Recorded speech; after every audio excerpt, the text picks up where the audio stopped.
Disclaimer, this video is for educational purposes only. We are not facilitating the sale of firearms. Greetings, Uverse. Welcome to Gunverse YouTube channel. Sorry for the little hiatus lately, but we've been dealing with Snowpocalypse 2026. Every time the snow melts a little bit, we get more snow, so I haven't been able to get out to the range that I usually film at due to the snow. So I was able to get a little bit of footage on today's topic. Today we're talking about the Smith & Wesson M&P 22, and I was finally able to get some rounds off, and I've learned a thing or two about it. So today's episode is an update video on the Smith & Wesson M&P 22.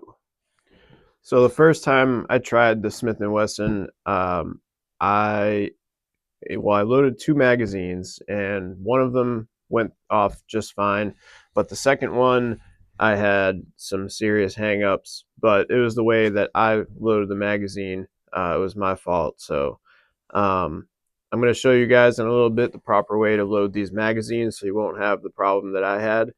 And overall, I had after I learned that little trick, I've had 0 issues. So hopefully that helps you out. But like I said, later on in the video, I'll show how to load the magazines properly. Real quick, we've got lots of exciting things coming up for the channel. So stay tuned, hit the like button, hit the subscribe button, share a video. I know the videos haven't been super good lately, but I've been really limited as to what I can do due to the snow. So bear with me. Got a lot of cool stuff coming up in the future. We got a GoPro on the way, so I'm gonna be able to get like shot and impact footage. So things are gonna be a lot smoother here at Gunverse. So like I said, please hit the like and subscribe button. We're trying to get to 400 subscribers. So all right, back to the topic.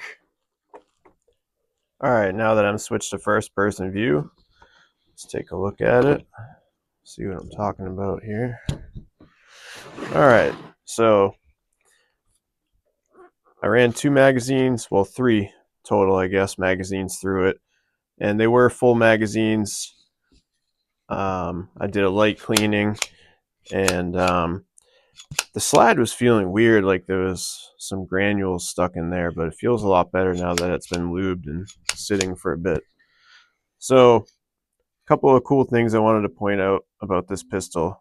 As an ambidextrous shooter, which means I shoot with either my right or my left hand, I wanted to take a look at this safety safety trigger right here. A lot of safety triggers, they'll have the button off to one side or the other, and as an ambidextrous shooter, that gives you a different feel for each hand. But I like this one because it's directly in the middle, and it's not off to one side or the other, so it gives you the same feel from trigger finger to trigger finger, if that makes any sense. So I really like that trigger. I'd say it has probably about a 5-pound pull. My friend has a trigger pull measuring device, so I can find out if you guys are interested. Love the Picatinny rail on the bottom, and this is ready for, I have a Hollow Sun red dot that this will fit right onto with no plate. I just have to take these 2 screws off, take this protector plate off, and then I don't need an adapter plate for the red dot is essentially what I mean. So there's one little thing about this, and as you can see, one of the dots is missing. So I think rather than try to fill that in with whiteout or whatever, I think I'm just going to go ahead and put some black Sharpie on it. I think that with the high visibility front sight, I think that blacked out will be just fine. So I'm going to make that little modification to it, and after I get some rounds through it, I'm gonna There we go. I'm gonna, after I get some rounds through it, I want to, lost my train of thought. Anyway, so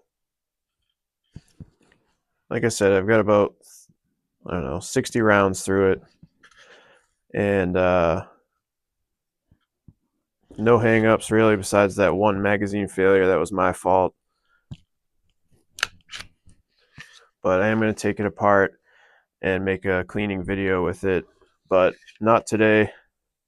Today we're just checking it out. I'm going to show you guys the footage from when we went out.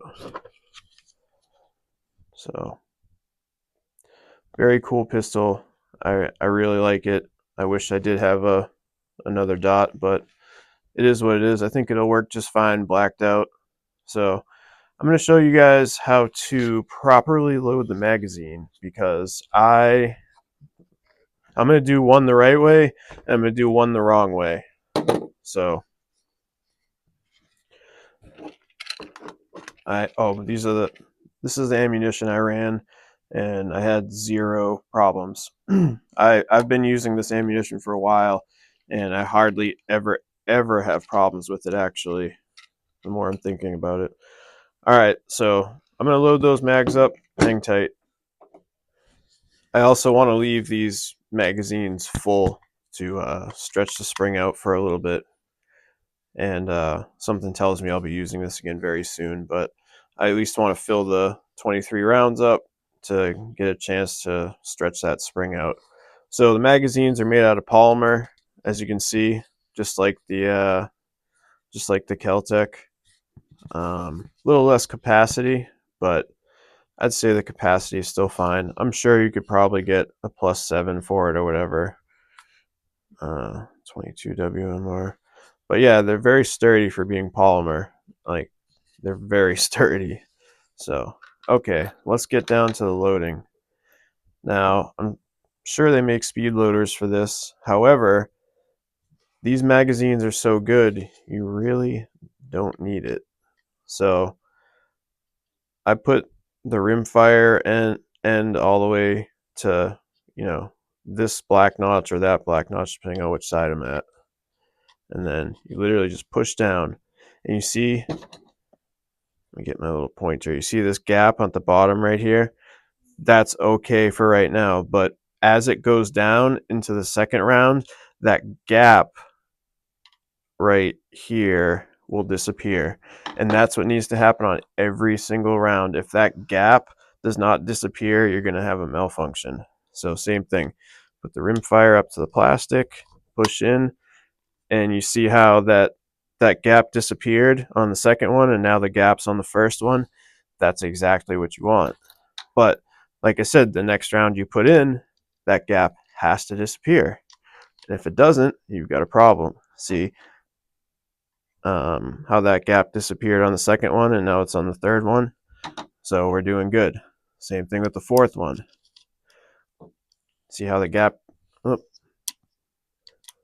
see, it's a little finicky, but see how the gap disappeared on the third one and now it's on the fourth one? That's good. So rinse and repeat. You just got to make sure, like you saw just happen, sometimes it tries to click over on the bottom. You just got to snap it back into place. But same thing, push it in. Yep. See, it just tries to wiggle around sometimes, but now the gap's on the top again, which is what we want. As long as the gap is always on the top, you'll be okay.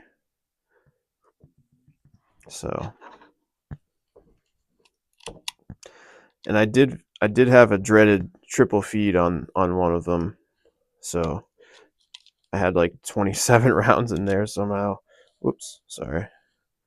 So same thing, gap disappeared, now it's on the top.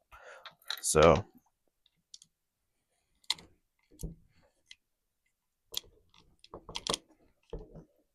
there we go.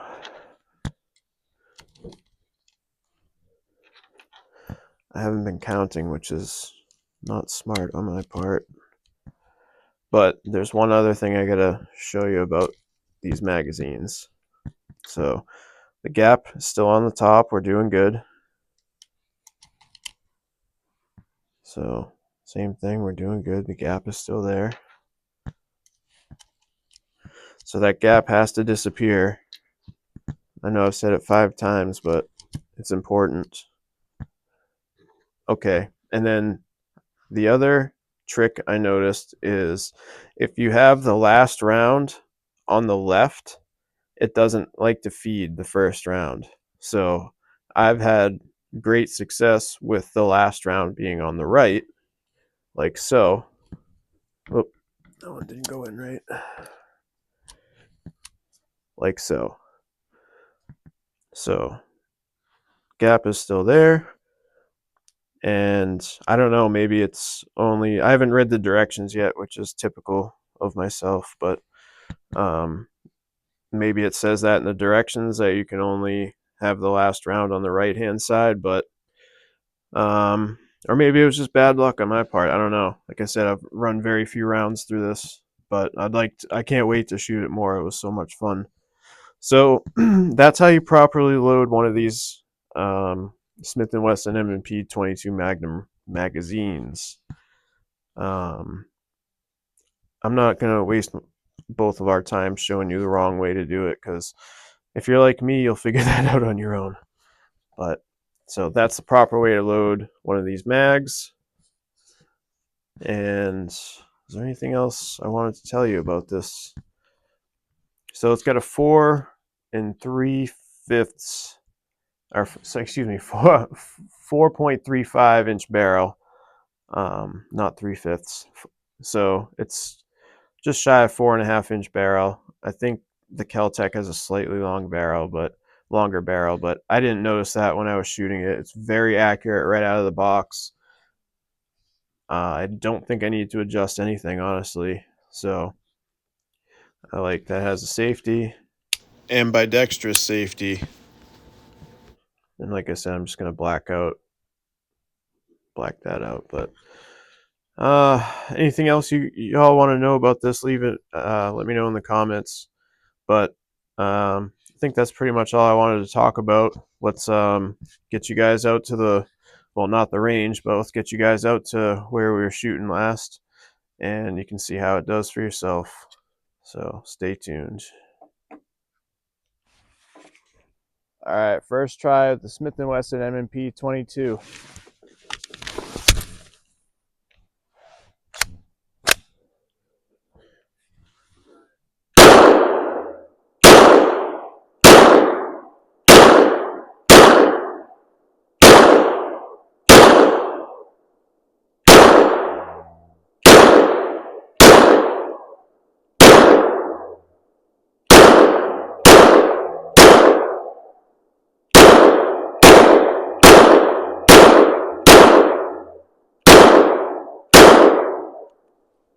All right, no malfunctions, 0 malfunctions. 23 rounds with the Smith & Wesson M&P 22 CCI, 40 grain rounds.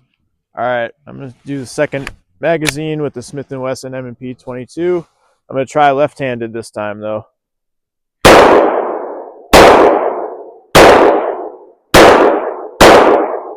Nope, not happening. Try right-handed. Yep. It's so weird. Some guns I'm better lefty, and some I'm better righty. It's a strange phenomenon that even I don't understand. All right, that's the second magazine. No hang-ups.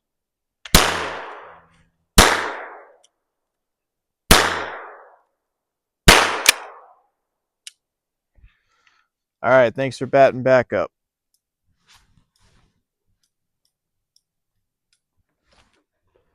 Thank you for joining us this week. We look forward to seeing you next week. We've got some cool stuff planned, so stay tuned. We still got to finish the AK-74 versus AR-15 shootout showdown. I've got an episode of hand cannons coming up. I'll give you a little hint. It's just recently had its 20th anniversary, so stay tuned for that hand cannons episode. That'll be cool.